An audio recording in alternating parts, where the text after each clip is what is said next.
Bom dia a todos. Antes de agradecer à Faculdade de Medicina, à Escola Politécnica, à USP, pelo convite, eu gostaria de agradecer a todos os que estão presentes.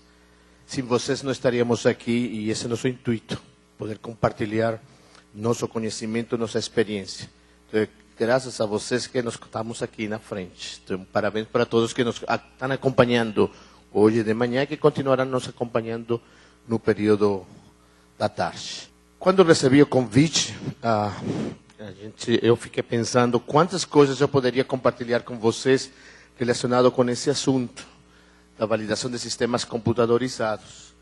Porque um assunto que já não é tão novo, já temos vários anos trabalhando nesse processo, especialmente nas indústrias farmacêuticas, mas novas resoluções já convidam as empresas cosméticas, as empresas de produtos médicos e correlatos, que devem também atender, assim como as empresas de saneantes, que devem atender as boas práticas de fabricação e, entre esses processos, a validação de sistemas computadorizados. Deixa eu ver se eu consigo me virar bem. Bom, eu estou atuando como presidente da ISP Brasil para o biênio 2013-2014. Sou formado em engenharia de sistemas e uma experiência bastante ampla na área de farmacêuticas. Mais de 20 anos de indústria farmacêutica. Mas eu represento a ISP. A ISP é uma organização que nasceu nos Estados Unidos, nos anos 80, com o intuito de satisfazer o como fazer as coisas para atender às regulamentações dos órgãos reguladores. Os órgãos reguladores nos pedem o que fazer, mas normalmente eles não têm como falar como fazer. Isso é uma questão que deve ser ditada pelas indústrias, pelos participantes, pelas partes interessadas. Então, o intuito foi isso. Nosso principal objetivo é educação, desenvolver conhecimento, transmitir esse conhecimento, compartilhá-lo e apoiar, de forma geral, os órgãos reguladores no mundo. Então, assim como a ISP Estados Unidos apoia o FDA, a ISP na Europa apoia a EMA. Nosso papel aqui no Brasil é apoiar a Anvisa. E nós já estamos em algumas atividades, trabalhando junto com a Anvisa no desenvolvimento. E já tivemos isso no passado, de fato, né? O Guia de Validação de Sistemas Computadorizados foi desenvolvido em parceria com a Anvisa ISP. Nós estamos fazendo 15 anos já de casa no Brasil e nossa comunidade está composta pelas indústrias de ciências da vida, farmacêuticas, biotecnologia, veterinárias, cosméticas, alimentos, produtos médicos, todas as empresas que dão serviço, tanto de consultoria, engenharia, inclusive matérias-primas, material de embalagem, terceirização, todas as empresas, todas as instituições de educação, ou seja, apoiar as instituições de educação no desenvolvimento de conhecimento e, obviamente, os órgãos reguladores. E esse conhecimento é desenvolvido através de grupos ou comitês. Então, nós temos vários comitês estabelecidos no mundo e nós estamos com uma boa quantidade de comitês já estabelecidos aqui no Brasil. Entre eles, o mais antigo, o Comitê GAMP, que, digamos, preconiza todas as boas práticas relacionadas com a área de manufatura. Nós contamos na plateia com o presidente, já 8 anos de presidência, o senhor Marcelo Decani, que também atua como presidente, o líder global do Comitê de Rastreamento e Serialização, o Track and Trace, dentro da ISP. Além disso, temos vários outros grupos que estão em andamento. Eu convido você, quem puder, visitar nossa página web e ficar sabendo de todas as nossas atividades, que estão bem ricas nesse ano e nos próximos anos. Bom, antes de iniciar nas definições e objetivos, eu gostaria que alguém me levantasse. Se alguém não conhece aqui do processo de validação de sistemas computadorizados, quem pode levantar? A Ana não conhece, que mais? 2 pessoas.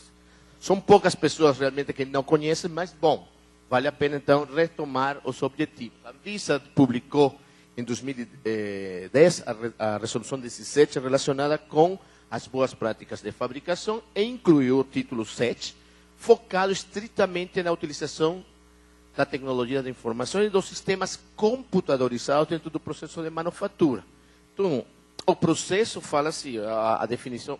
desculpa. nós precisamos gerar evidências documentadas que atestem com bom grau de segurança que houve uma análise, ou que há uma análise do sistema computadorizado, que tem controles e registros são realizados de forma correta e que o processamento dos dados cumpre com especificações predeterminadas. Ele é amplo, mas ele é bem objetivo. E para efeito de nosso processo de serialização e rastreamento, nós temos que levar em base essa definição. Nós precisamos fazer uma bela análise do sistema que vamos implantar, nós temos que colocar os controles e registros que estão definidos segundo a Resolução 54 de 2013, e nós temos que ter também controle desse processamento de dados que cumpra com as especificações predeterminadas. Quais são os objetivos desse processo de validação? Número 1, assegurar que o sistema computadorizado apoia o processo. Não adianta a gente colocar soluções tecnológicas que não estão relacionadas com o processo, então temos que apoiar.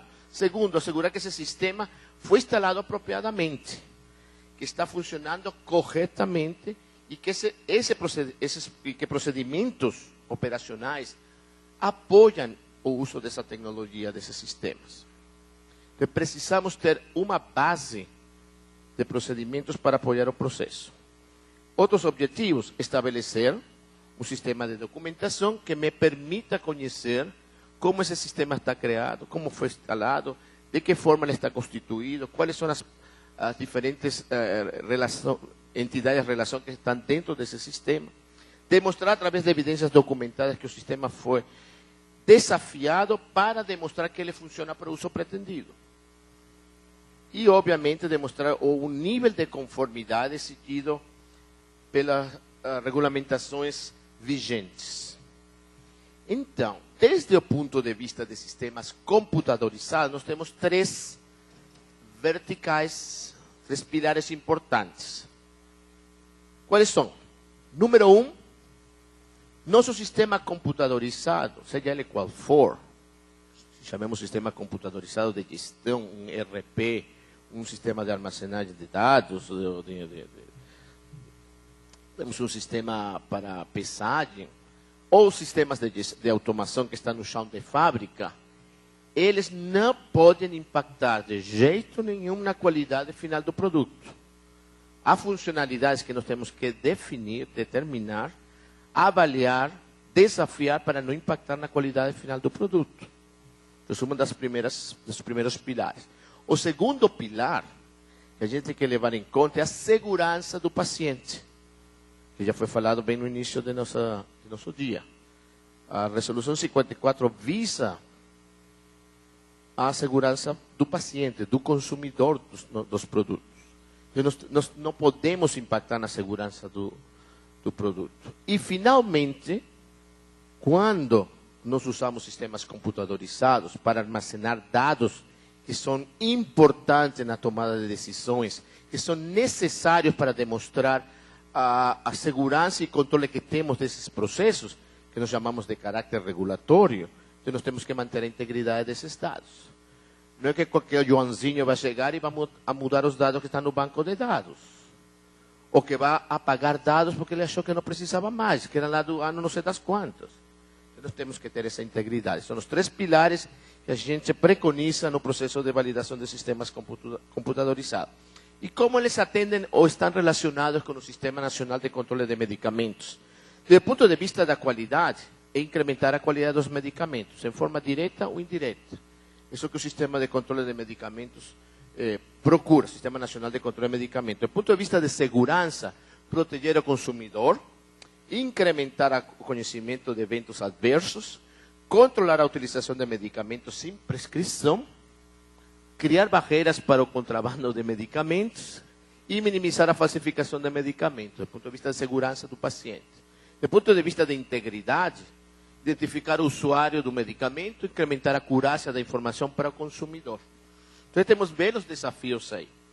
Relacionando a RDC 54 com o processo de validação de sistemas, fazendo uma análise, pegando, digamos, dando uma leitura detalhada do que está escrito na resolução, a gente não consegue identificar nenhuma funcionalidade desse processo que impacte diretamente na qualidade final do produto.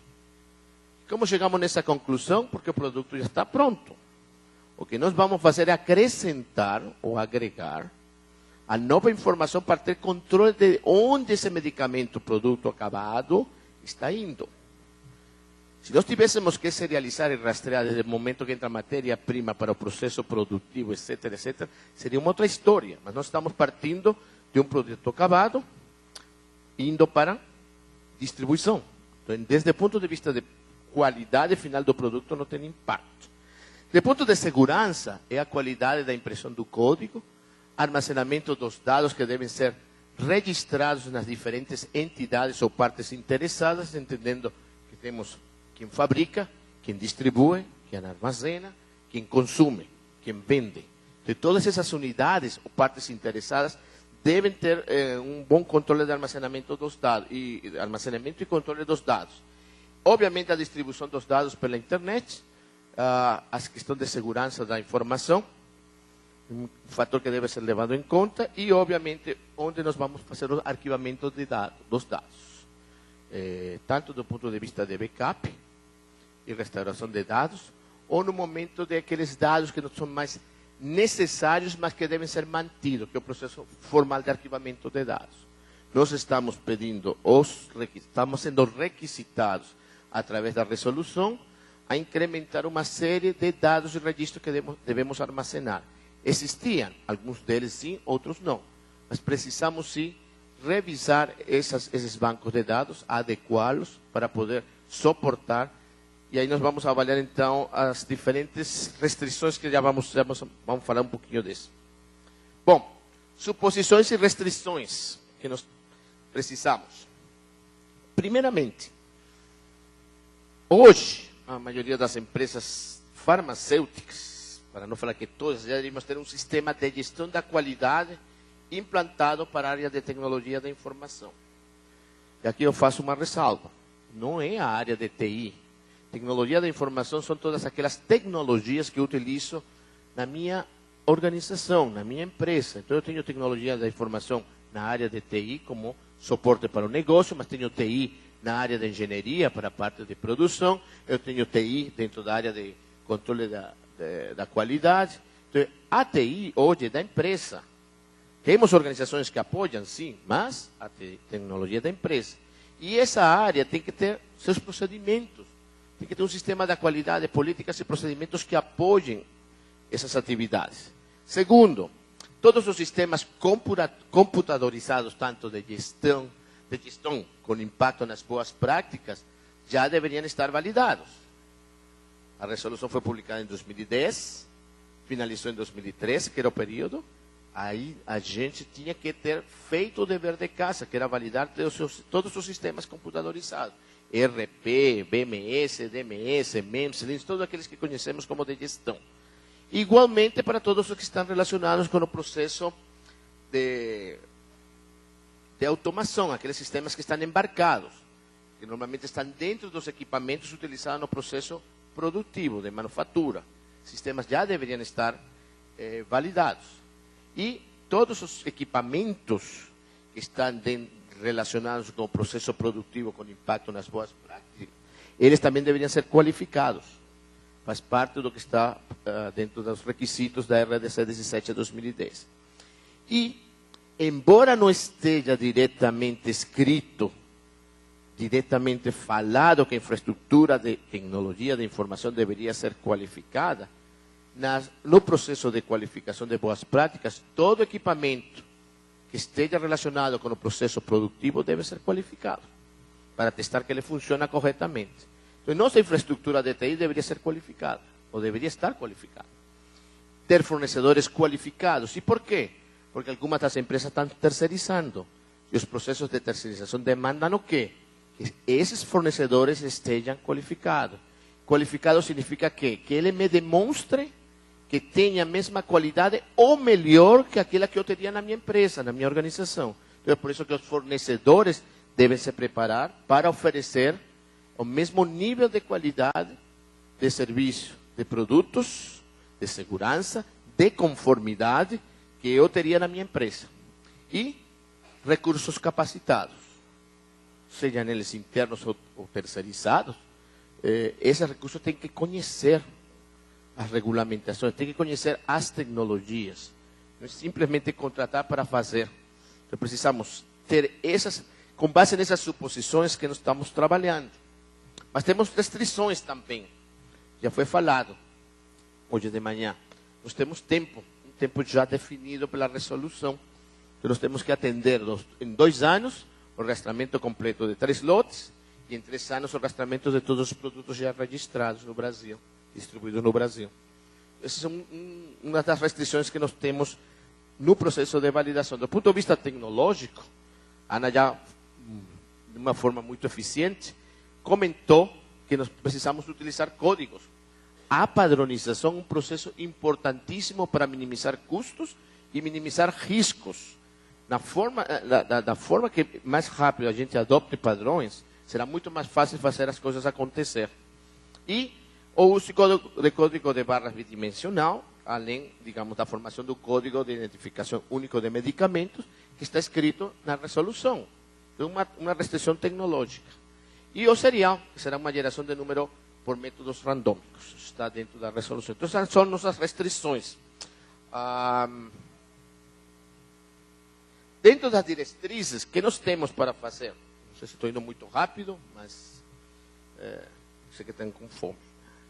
Diretrizes. Número 1, identificar as necessidades ou requisitos do negócio, os requisitos reguladores e os requisitos tecnológicos. Desses 3 segmentos, os reguladores estão escritos e publicados. Os tecnológicos estão disponíveis para avaliação. Mas os requisitos do negócio estão claros? Todas as empresas já têm um norte definido do que vamos fazer? De que forma nós vamos atender essas necessidades que estão descritas, esses requisitos que estão descritos na resolução? Vou fazer em casa, vou terceirizar, vou fazer um compartilhamento de ideias e necessidades com outras empresas para alavancar o desenvolvimento da solução.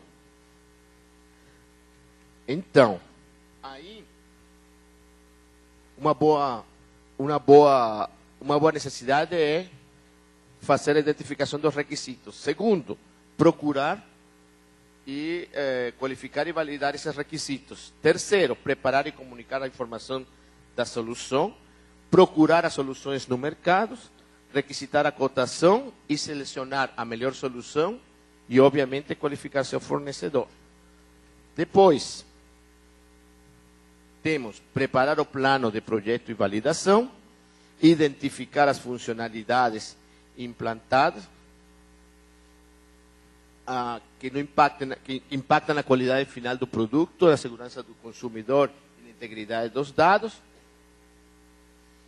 implementar a solução, gerenciar os riscos para poder determinar o teor dos testes que eu devo utilizar para desafiar meu sistema, implantar a solução, usar, desenvolver e executar os protocolos de instalação, operação e desempenho, quando necessário, e documentar as evidências.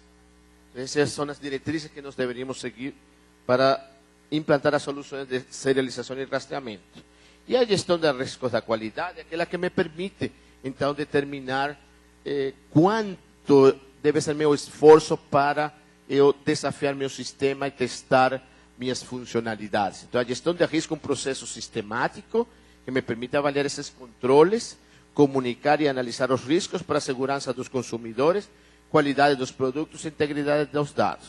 E, como disse, um dos principais benefícios num processo de validação está relacionado com a quantidade e qualidade de meus testes.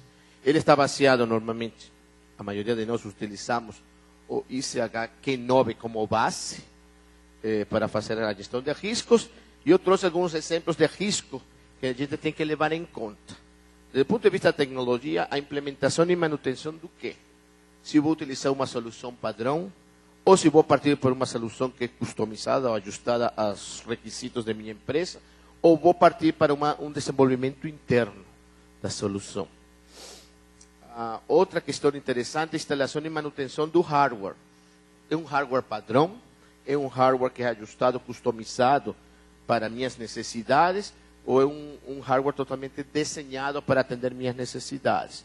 E os colegas da Antares, eles apresentaram algumas soluções interessantes que podem ser avaliadas. E cada um tem seus riscos. Dependendo da solução utilizada, vocês terão que avaliar seus riscos e poder, digamos, definir a quantidade de testes necessários. Mas uma questão importante aí, pegando isso como gancho, quanto dessas soluções que já estão sendo oferecidas pelos integradores de soluções é a documentação que eles já têm disponível. Quanto eu posso alavancar meu processo de validação de sistemas utilizando os testes que já foram realizados por essas empresas. Então, isso é uma questão importante para minimizar riscos, ganhar tempo, minimizar os custos da validação. Dentro do processo, uma das coisas que me deixou assim preocupado é no momento de eu estar imprimindo, utilizando equipamentos de impressão para colocar o código, e precisa entrar em um processo de manutenção.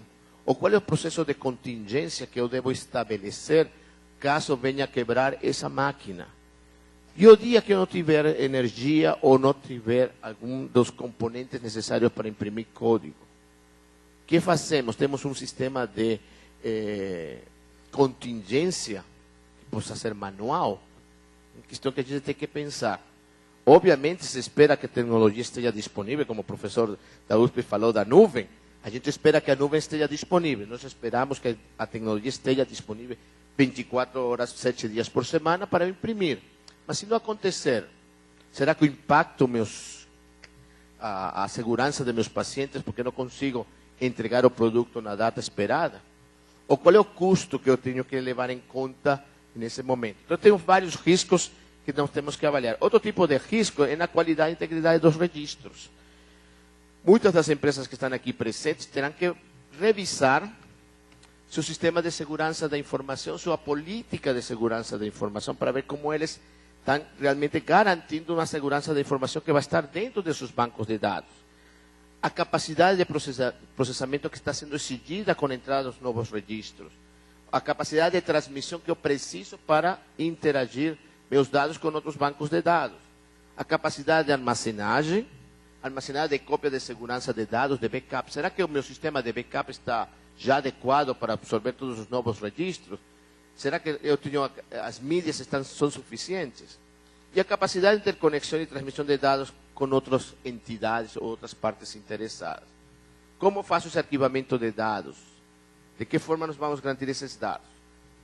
Outro tipo de interesse, digamos, dos riscos interessantes aqui é a perda do estado de validade.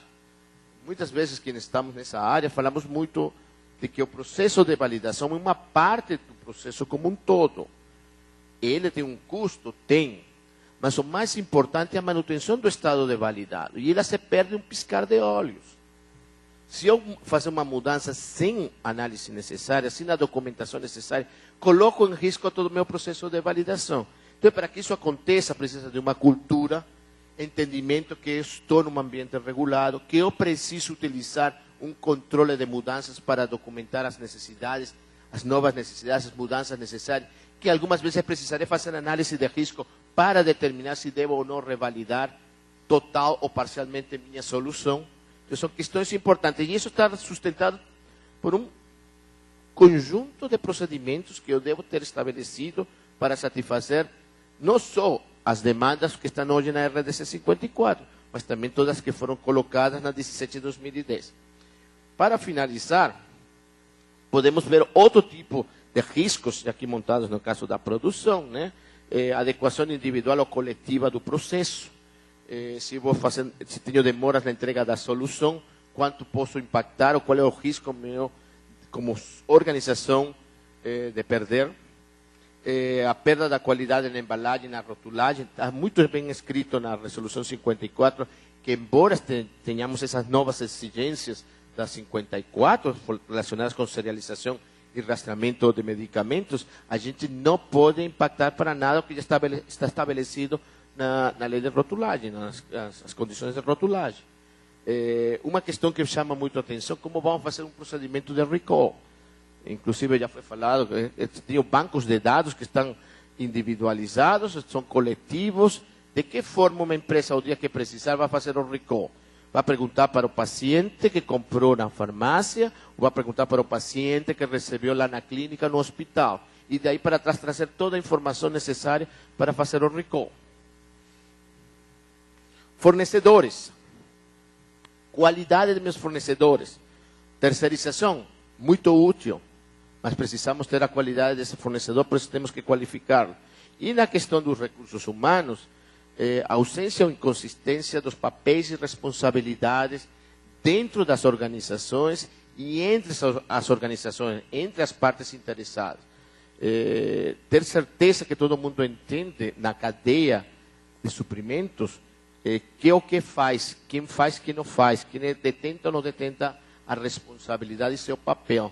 Lá na farmácia, lá no hospital, no médico, nos representantes de vendas que vai levar a amostra para o médico, a empresa que entrega a amostra, a empresa que entrega produto para a venda e aí por diante. Ter certeza desses papéis e responsabilidade.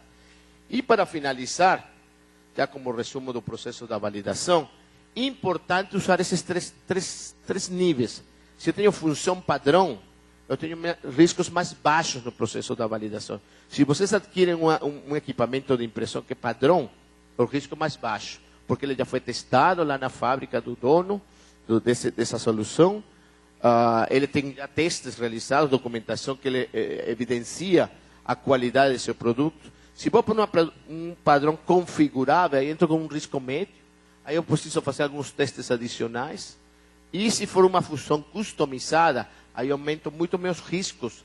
E aí eu preciso, então, fazer uma bateria de testes maior para poder garantir, através do processo da validação, que eu não estou impactando a segurança do paciente, a qualidade do meu produto acabado, o final, e, obviamente, a integridade dos dados. Então, resumindo aqui, o principal objetivo da validação, que deve ser levado em conta para o processo de serialização e rastreamento, são a integridade dos dados e a segurança da informação que está relacionada com a segurança do paciente.